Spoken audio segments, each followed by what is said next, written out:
It's Thursday, November 17th. From inside the WTOP newsroom, this is the DMV Download, brought to you by Steamfitters Local 602. Get an estimate and learn more at steamfitters-602.org. Today, the smoke cleared from a Gaithersburg, Maryland condo that exploded Monday morning and then broke into gas-fed flames, injuring more than a dozen people. There's just this gaping hole where people's homes used to be. WTOP's John Domen has been at the scene for 2 days straight, covering the aftermath as crews search through the debris, looking for potential survivors or those who were killed in the blast. So far, it's unclear if anyone died in the explosion. We just don't know. It's easy to speculate, but to be honest, we can't say for sure right now. We just don't know. Thanks for joining us. I'm Luke Garrett. Megan Cloherty is off today. School had just started. It was 9 o'clock Wednesday morning when residents in Gaithersburg heard and felt the explosion. I can explain to you what it was, but it was terrible. It was the explosion. And in 1 second, I see the fire destroy everything with the apartments, the building. And it felt very much like an earthquake. The windows rattled first, and then the building shook. It was probably the biggest cloud of smoke I've ever seen, in person. I've only seen stuff like that on TV. It shook the whole building. My dog, who was 60 pounds, decides, I'm scared. I'm going to jump on top of you. Yeah, it was bad. It was really bad. It felt like a bomb exploded. A backyard security cam from a nearby apartment captured the sound of the blast. WTOP's John Domen went to the scene in the minutes after the explosion Wednesday morning, and John joins us now with some more details on really what happened here and where the status of this investigation is. John, bring us back to those first moments when you got to the scene Wednesday morning. What did you see? Well, by then, everything was just like a smoldering crater where what it turns out to be 9 different condo units had been. And now looking at it, obviously, the smoke is gone, the fire is out, but you have 3 stories of condo units pretty much smashed into and just collapsed, all flattened into one story. This is all mostly a concrete structure. It's very heavy material, and there's just this gaping hole where people's homes used to be. And so many people talked to you about the explosion and what they experienced with it. Were they in shock? What did they tell you? The size of the explosion was just massive. It obviously caused panic right away. I spoke this morning with one woman who can't get back into her unit just yet. She said not only did she hear the explosion, she felt the vibration just kind of run right through her body. And she's kind of a couple of buildings over, if I remember right. She felt it run right through her body when it happened. She looked out, obviously, she saw the fire, just the amazing destruction. It was as loud as you could possibly imagine from what everybody's told me. And as you were talking to people in, the hours after the explosion, a story kind of came about where someone really ran in before firefighters even got there, and this man helped people get out. What was that story? Yeah, there was one guy, based on the translation I got, because he speaks Spanish much better than he does English. He knew there were people inside some of the units there, and he rushed in and grabbed them. Cuando miramos que estaba agarrando fuego, demasiado fuego, lo primero que buscamos fue a ver si habían personas adentro. It sounded like there was a friend of his sort of spraying him down with a fire extinguisher as he moved through, because it was such an intense situation. Wow. But he helped get as many people as he could out of there, and that included a baby. And I heard one woman describing how He go in there, and then I screamed. I said, don't. But he said, no, I have to go. And then he bring the people in there. Yeah, so, and then I started crying so bad because, I know the people in there. she talked about seeing a friend run inside, pull a mother and a baby out, having to give the baby CPR. We know that one of the children who was hospitalized yesterday was less than a year old. We now know that the only person who's still in the hospital today is an adult man out of everybody that was involved in this explosion yesterday. That's pretty remarkable at this point. Right. But yeah, there was definitely some moments of heroism happening because the situation was so volatile and so extreme and intense. but people stepped up to help when other people needed it.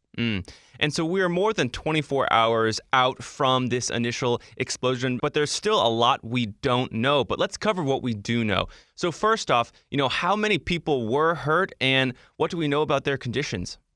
So they had to revise that number up to 14 today, but that means that 4 people declined any medical attention beyond what they may have gotten at the scene or anything like that. We know that there were 8 people taken to the hospital. One of them is still there. Everybody else has sort of improved themselves since then and been able to get out. And, that doesn't mean everybody's okay. And especially, not just physically, but also there is psychological trauma that will need to be addressed here going forward. But just of those that were physically hurt yesterday, we're down to 1 person still in the hospital. And a big question mark that is really looming here is, was anyone inside these condos when the blast happened? And, are they, dead inside? That's a big question that's still left unanswered. What do we know about that? Yeah, that is sort of, we know there's one unit where at least 1 person is still unaccounted for. They took great pains to say that doesn't mean that they're missing. They're just unaccounted for. And that's the owner of this particular unit, but that doesn't mean that they were inside. That doesn't mean also that they weren't inside and that they weren't with other people.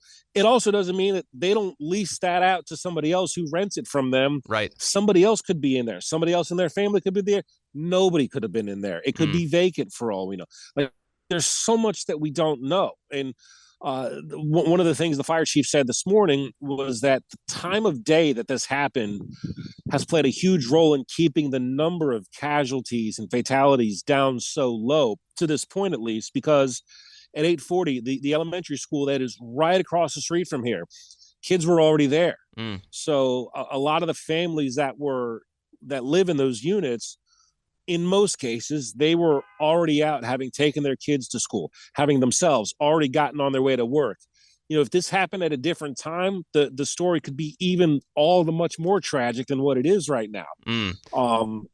That's just a lucky thing right now. But there's 1 unit unaccounted for. They've brought canines to the situation, canines that can detect human remains, canines that can detect if somebody is alive or not. Wow. And there's only so close they can get because a lot of this structure is still so unsafe to be near.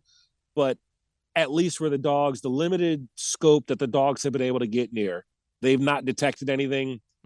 Hopefully that means something. But again, we just don't know. It's easy to speculate, but to be honest, we can't say for sure right now. We just don't know.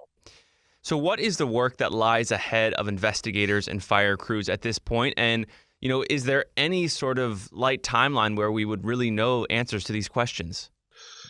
So we have basically a building and a half of units, 9 units total, that are completely demolished right now. That went from being a 3-story garden-style condo building to just a massive rubble that's pretty much condensed and pancaked down into 1 story's worth of debris and stuff. A lot of the structure, again, like I said, is concrete. So not only is it, all flattened down, it's a heavy flat too. They have to go through all of that rubble now. Obviously, when they got here, they knew that a gas main was feeding the flames when they got here. But they took great pains to say that it's too early to say for sure that this was caused by a gas explosion. But part of the investigation, go through all 9 units worth of stoves and ovens, because those were gas-powered appliances. The dryers were gas-powered. There's going to be some other things in there that kind of run on gas.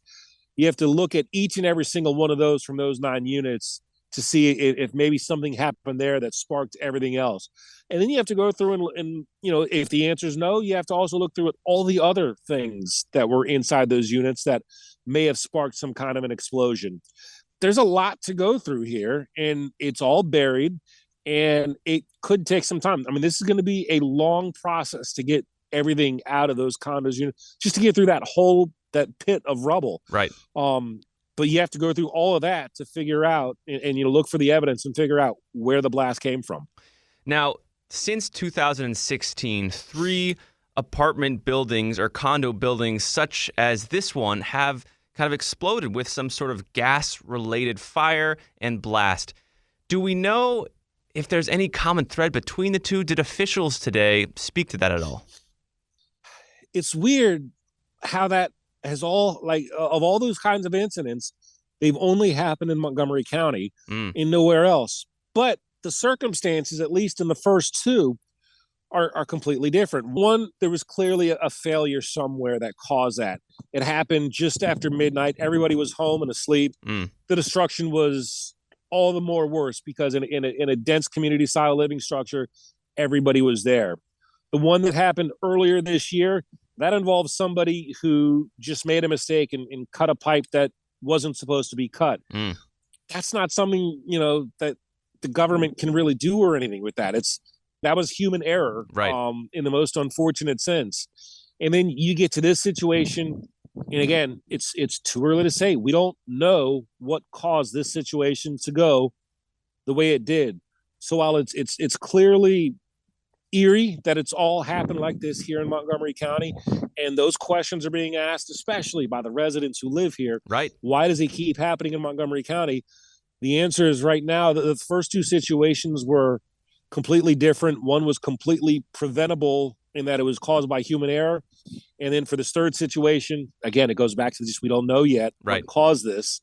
And then, once we do know, then, depending on what the circumstances are, the county can do something, maybe the state can do something, if that's something that could be preventable at that level. But it's a mystery at this point. Well, John, there's a lot of details to this case, but there's also a big human element. Thank you for bringing both to us here. You got it, Luke. And after the break, goals for bowls. We'll tell you what it means and what you'll get out of it after the break. Backed by the experience of its hardworking members, Steamfitters Local 602 is ready to take on your next commercial, heating, cooling, HVAC, or refrigeration project. Steamfitters Local 602 adds value to our community through its partnerships with local contractors and building owners, all while keeping the focus on improving the lives of its members and their families throughout the DMV. For work that's on time and on budget, go to steamfitters-602.org to schedule your next project. That's steamfitters-602.org. Steamfitters Local 602. Changing lives. Explain your DNA on 10 cases, man. You're inside the police interrogation room with the alleged Potomac River rapist. I'm not guilty on any of this stuff. So calm, so reasonable. Could this be the man who terrorized women for 9 years before murdering a brilliant scientist 2 decades ago? Experience one of the most fascinating true crime podcasts available. Join crime reporter Paul Wagner for Unknown Subject, Season 3 of WTOP's American Nightmare series. Search American Nightmare Podcast on all podcast platforms. And before we go, bowls for goals. I told you about it before, but we got Thomas Robertson in the studio to tell us what it means. What the heck does bowls for goals mean, Thomas? That's combining two excellent things that I think we all love. Which goals. And by that I mean goals scored by the U.S. men's national team during the World Cup, which is coming up. Starts on Sunday. Yeah. Their first game, though, is on Monday. Wales. Yep. 2:00. Lock in. Because a new promotion, partnership, I should say, with Chipotle and the men's national team. That's where the bowls come in. Okay. Every time the men's national team scores a goal, you've got a chance to get a free bowl or a burrito if you prefer. Which opens up the debate. Quite a hot topic. Is a burrito better than a bowl? Yes. Flat out. Better. What if you get a bowl, but you get the tortilla on the side? See, that's what I do. You're not gonna be not the same. No, you can't make it as good, dude. You get more. You get more food in the bowl, but more food is not always better. Quality, quantity type of thing. You're kind of a density guy. You get that good density. You get it all packed in there. Plus, sometimes you might not be in a situation where you have time and have the resources to create your own burrito. You might be on the move. That's true. You also need 2 hands to eat a burrito bowl. Right. But a burrito, you can just you slide it in your pocket, take it out, eat it, put it back in there. Wow. Well, you can win one if you watch the U.S. men's team score some goals. Let's hope that happens. Let's hope they score. You got to be locked in to cash in here because every goal. Is it unlimited bowls? Not unlimited. It's not like the steal a base, steal a taco thing with the World Series Taco Bell. You got to be ready to go. Once they score a goal, Chipotle will tweet out on Twitter and maybe their other socials as well. They're going to send out a code. Okay. And you got to text that code to a specific number, and the first 5,000 that do that for every goal will get in return, in that text message, they'll get a code to cash in for one free entree. All right, U.S. scores a goal. I go to Chipotle/U.S. men's team Twitter. And just keep refreshing. And there's a code there. There'll be a code. There'll be a code. I get that code. Text it. I text it. Boom. To 888-222. Oh, you got the number. Yeah, I got the number, dude. There you go. And then that's it. I just want to get listeners some free bowls and free burritos. You heard it here first. Or maybe you already knew about it, but reinforced. Probably not. And that'll do it for us today on the DMV Download. We're sponsored by Steamfitters Local 602. Our music is by Real World. Give us a review and rate our show if you get the chance. You can find us on social media. We're posting content every day. You can also find us at dmvdownload.com. The DMV Download podcast is, of course, a product of WTOP News. Listen on 103.5 FM in the D.C. area, 107.7 FM in Virginia, 103.9 FM in Frederick, Maryland, online at WTOP.com, and, of course, on the WTOP News app. Have a great night, and I'll see you tomorrow.